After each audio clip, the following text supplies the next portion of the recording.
Welcome back to AM Northwest.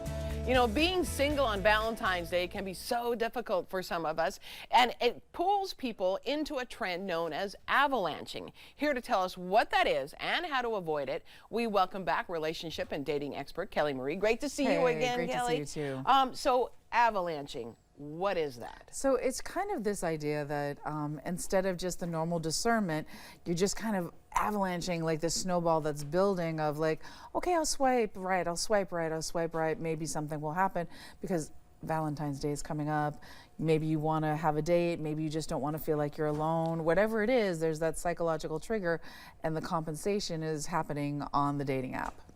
And it's because someone is lonely and they realize I have no date on Valentine's Day, I need a date. Yeah, and I talk with a lot of people, men and women, that this is a legitimate thing for, that it's just seeing a lot of people coupled up, seeing it everywhere can really trigger some people. Some people are fine, but some people really feel, you know, lonely because of it. All right, so what are your tips to avoid avalanching then? Let's start with you. Talk about know your loneliness. Yeah, absolutely. So first of all, if you're lonely, know it, and there's no shame in it. Like, we, as a society, we've idealized this, like being, you know, strong and by yourself. We're very social creatures. Yeah. So there's no shame in the fact that you want to be in a relationship, you want to have social activities going on. So just like put it out there and know, hey, this is what's going on for me. So now when you're swiping right or left or whatever, you can say, hey, am I doing this because I'm lonely? Am I okay with doing this because I'm lonely? Yeah. Maybe you're okay with changing some of your standards and just getting a date for Valentine's. Maybe you're someone that wouldn't work for you,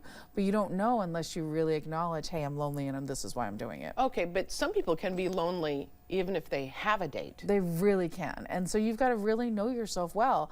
And if you're the type of person that you're going to go on a date, and if it's not exactly the right fit, you're going to beat yourself up or feel depressed, don't put yourself through that. You know, just be very aware of, hey, I'm the kind of person that I really need a connection in order for the date to work. So I'm not going to go through all this avalanching, go through all this work, and then still feel lonely, still feel yucky afterwards. Or regret a one-night stand because you felt like you had to, right? And no judgment for anything about that, but if it's something you don't want to do, let's not have you doing it. Yeah, that makes a lot of sense. And then you say swipe right, not wrong.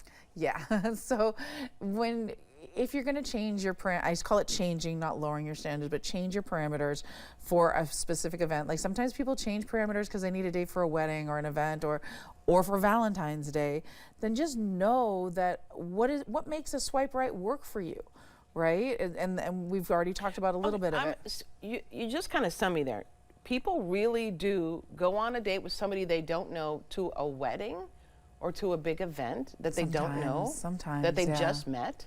Wow. Okay. Sorry. Yeah. So, I mean, it's not frequent, but I mean, and I mean, everybody's family is different, and everybody's insecurities are different. So I don't. Oh yeah. Maybe you're the person that is supposed to have been married by now. So you're fine. Okay. Gotcha. I got it. Okay. Yeah. And so if you just know what's right for you, like we said, like if you're not someone that's going to enjoy, you know, a date that isn't really a connection, then don't put yourself in there. Yeah. Make sure your swipe right actually works for you. Yeah. Because that sounds like torture, taking a new date to a big event. But some people are like, you know what, I love getting out, I love meeting new people, even if they talk too much, at least it's connection. And so that's totally fine for them. You just have to know yourself and your parameters. You say don't feel that you owe anybody anything, and decide what your boundaries are. Exactly, because remember, you have all your needs and desires, and the person that you're on the date with has their needs and desires, which is fine. But if you've just changed your parameters, you might end up going out with someone that you wouldn't normally. And they might be more assertive or persistent in asking for what they want.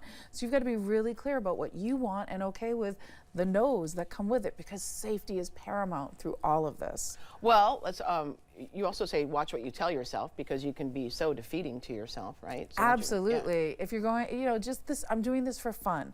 We're not doing this to make a great connection. If it happens, awesome.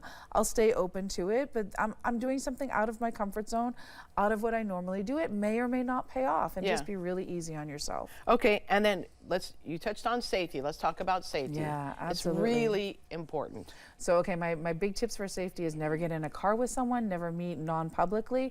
And I would prefer if everyone just got a Google number and didn't give last names until you know you want to be on several dates with someone. So That was a lot. I know. I know that was a lot. So how do you get a Google number? You just Google how to get a Google phone number. You have to have a Google email account, and then you can sign up for a Google And so you voicemail. can talk to the person that way. Yeah, and then it doesn't show your last name, because it's amazing. I've tried this a couple times. From just someone's first name, and if they post a little bit too much information about where they work, you can actually track down where somebody works and where they lives just from a profile, even if it's just a first name. And always meet in public. And I think you always suggest it's like a coffee date. Go for a coffee date first and have a conversation first. Because who wants to be bored on a 20-minute conversation and not know that you're going to be bored, and then instead be on an hour-long conversation? Yeah. Oh, absolutely. You know? Absolutely. All good tips, Thanks. Kelly. Thank you very much.